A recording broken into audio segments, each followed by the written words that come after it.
Hari ni kita akan pergi ke Sukiya. Right, pergi ke pavilion. Makan Sukiya kat sana.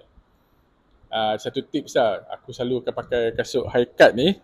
Sebab kalau naik motor, dia punya debris ataupun apa sebut-sebut semua dekat jalan raya tu akan naik kena kat kaki. So kalau pakai high cut macam ni, dia ada safety lah.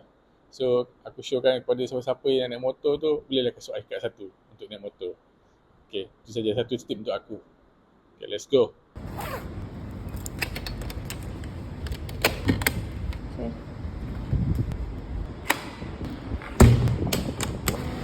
Duduk.